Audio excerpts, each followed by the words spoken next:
안녕하세요. IMTV의 화이트래빗입니다. 살다 보면 가끔 우울함이나 불안감을 느끼기도 하는데 그것은 자연스러운 현상이기도 합니다. 그런데 그 정도가 지나쳐서 자신도 어찌할 수 없는 극도의 불안이나 우울, 공포를 느끼거나 화나 분노로 고통을 받는 경우가 있습니다. 이것은 별다른 이유 없이 주기적으로 나타나기도 하고 또는 특정한 상황에 처하게 되면 발현되기도 합니다. 이유는 자신 안에 감정의 응어리가 있기 때문입니다. 부정적인 에너지장이라고 할 수도 있습니다. 살면서 겪은 힘든 일로 인해 우리 마음에 스크래치가 남은 것이죠. 그래서 거기를 살짝만 건드려도 통증을 느끼게 됩니다. 삶 속에서 고통을 겪게 되면 부정적인 감정이 스크래치처럼 남습니다. 그것을 바로 그때 치료해주지 않아서 그것들이 뭉쳐져서 부정적인 감정의 응어리로 남게 된 것이죠. 그것이 내 안에서 부정적 에너지 장을 형성한 것입니다. 이것은 내가 직접 겪은 것으로 인해 형성될 수도 있고 부모나 공동체에 의해서 만들어질 수도 있습니다. 부모에게서 유전자를 전달받듯이 그들의 에너지장도 함께 받기도 합니다. 이러한 감정의 응어리는 잠재적인 에너지의 형태로 무의식에 깊숙이 저장됩니다. 그리고 이렇게 내재화된 성향 또는 에너지는 적절한 조건이 갖추어지면 다시 행위로 드러나게 되고 이렇게 행위로 드러난 에너지장은 다시 더 강화된 형태로 내 안에 내재화됩니다. 이러한 에너지장은 자신의 소멸을 방지하기 위해서 주기적으로 발현해서 스스로의 생명력을 이어갑니다. 특별한 일이 없는데 평소에 잘 있다가 주기적으로 며칠이나 길게는 몇 달에 한 번씩 갑자기 화를 내거나 극도의 우울감이나 두려움에 빠지는 경우가 이에 해당합니다. 에너지장이 행위로 드러나서 자신을 강화시켜서 생명력을 이어가는 거죠. 이것은 상대적으로 그 정체를 알아차리기가 어렵기도 합니다. 또는 이 에너지장을 활성화시키는 특정한 트리거가 있을 때 발현되는 경우가 있습니다. 이 에너지장을 활성화시키는 촉매제는 사람마다 다 다르죠. 이렇게 우리 삶에서 불쑥불쑥 드러나서 고통을 일으키는 것을 업장, 업의 장애라고 하기도 합니다. 한 상담자의 아버님 이야기입니다. 지금은 돌아가셨는데 상담자가 어린 시절에 아버님이 술만 드시면 어머니와 자녀들에게 폭력과 폭언을 일삼았다고 합니다. 평소에는 말씀도 없고 얌전하신데 술만 드시면 전혀 다른 사람이 돼버렸다고 해요. 그래서 자신은 자라는 동안 항상 불안함과 공포 속에서 살았다고 합니다.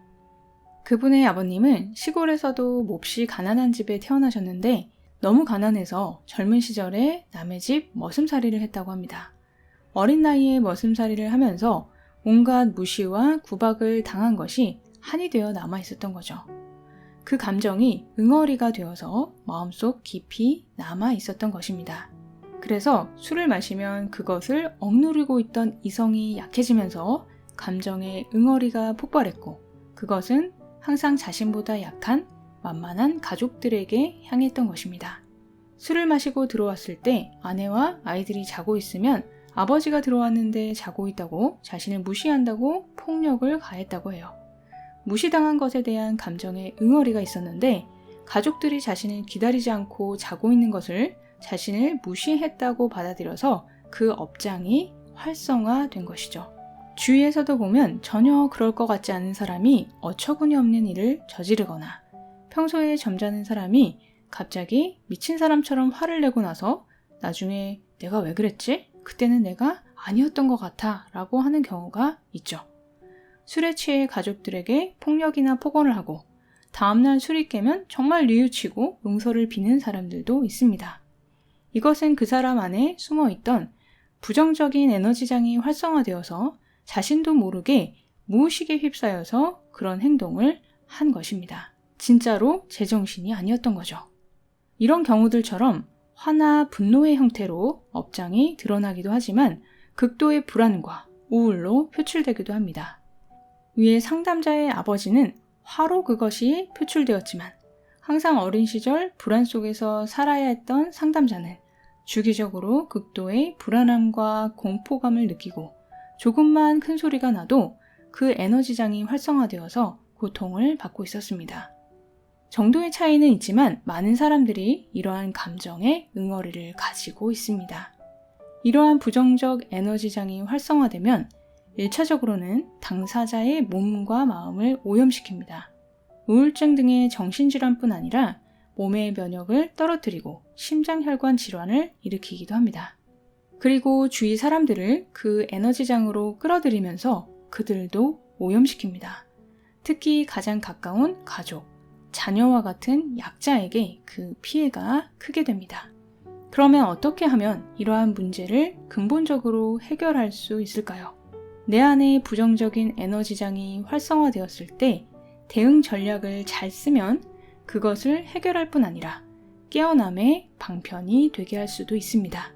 첫 번째는 나에게 그것이 있음을 알고 인정하는 것입니다. 나는 아무 문제도 없는데 매번 외부의 탓으로 돌리면 문제를 해결할 수 없습니다.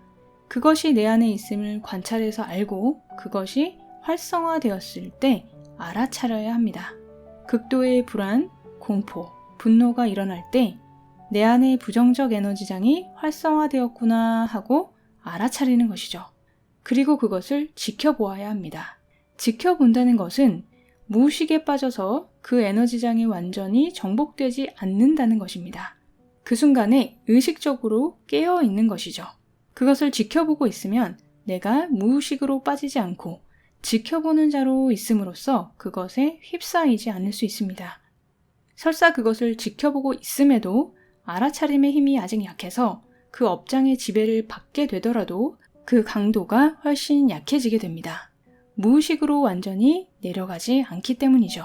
그리고 계속 알아차리면서 그 에너지장에 연료를 공급하지 말아야 합니다. 연료는 바로 부정적 생각입니다. 부정적 에너지장이 활성화되면 부정적 생각이 따라옵니다. 그것을 놓치지 말고 지켜보세요. 그리고 그 부정적 생각이 떠오르는 것을 막을 수는 없지만 그 생각을 무의식적으로 믿음으로써 에너지장에 연료를 공급하는 것은 막을 수 있습니다. 내 부정적 에너지장을 활성화하는 트리거가 무시당한 느낌이라면 누군가가 나를 무시한 것 같은 말이나 행동을 했을 때 그 에너지장은 활성화될 것입니다. 예를 들어 친구가 약속 시간에 늦었다고 해볼게요.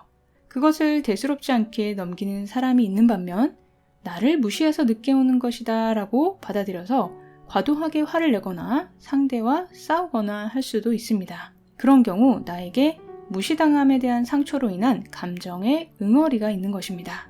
이때 화를 내면 화를 내고 있는 나 자신을 지켜봅니다. 그리고 그 뒤에 있는 나의 감정의 응어리를 알아차립니다. 그리고 이어서 전에 다른 사람과 약속에서는 늦지 않았는데 나하고 약속만 늦었으니까 나를 무시하는 게 확실해 라는 생각이 떠오르는 것을 지켜봅니다. 그리고 그 생각이 틀릴 수 있음을 나에게 상기해 주는 거죠. 그럴 수도 있지만 아닐 수도 있어. 정말 차가 막혔거나 사정이 있었을 수도 있겠지라고 하면서 그 연결고리를 끊어주는 것입니다. 전쟁에서 보급이 끊기면 전쟁에서 이길 수 없듯이 그 에너지장의 연료 공급을 끊어주는 거죠. 부정적인 감정과 생각은 서로 상호 보완 관계입니다. 알아차림으로 이 둘을 끊어놓는 것입니다. 즉, 의식을 놓치지 않는 것이죠. 그러면 나는 설사 내 속에 잠복해 있던 부정적 감정의 응어리가 활성화되더라도 예전만큼 후유증을 남기지 않을 수 있습니다. 그리고 다음번에는 그 강도가 더 줄어들고 점점 줄어들어서 사라지게 됩니다. 이런 한바탕 소동이 지나가면 반드시 복귀를 해야 합니다. 그 상황을 되짚어 보는 거죠. 특히 내가 어떤 상황에서 나의 부정적 에너지장이 활성화되는지, 그리고 그 원인이 무엇인지 찾아보는 것이 도움이 됩니다. 그래야 다음번 상황이 왔을 때 더 잘 대처할 수 있습니다. 혼자서 조용히 골방에 들어가서 자신을 되돌아보면서 마음을 고요히 하는 것입니다. 이때 밖으로 나가서 사람들을 만나거나 일을 만드는 것은 좋지 않습니다. 내 안에 부정적인 에너지가 남아있기 때문에 그때 만난 사람에게도 그것이 영향을 미쳐서 관계가 안 좋아질 수 있습니다. 일도 마찬가지입니다. 이때는 중요한 결정을 하는 것도 삼가는 것이 좋습니다. 나 자신을 스스로 추스르는 시간을 갖는 것이 먼저 필요합니다. 평소에 깨어있고 현존하는 연습을 하는 것도 중요하죠. 평소에 훈련을 잘 받은 군사들은 전쟁을 두려워하지 않는 것과 마찬가지입니다. 그리고 내 안에 이러한 부정적 에너지장이 있다고 해서 괴로워할 필요도 없습니다. 왜 나에게만 이런 것이 있을까? 나는 불행하다. 나는 운이 나쁘다가 아니라 이 감정의 응어리가 나의 깨어남의 방편이 되어줄 것이다 라고 관점을 바꾸는 것입니다. 내가 남보다 더 깨어 있어야 하고 알아차려야 하는 좋은 이유가 생긴 것이죠. 조개가 자기 안에 들어온 모래를 받아들이고 새로운 형태로 창조해내는 것입니다. 조개에게 팔이 있었다면 진주는 없었을 것이라는 말이 있습니다. 모래를 밖으로 드러내 버렸을 테니까요. 하지만 오랫동안 그 모래와 함께 존재할 수밖에 없기 때문에 진주가 만들어진 것이라고 합니다. 이것은 우리에게도 마찬가지입니다.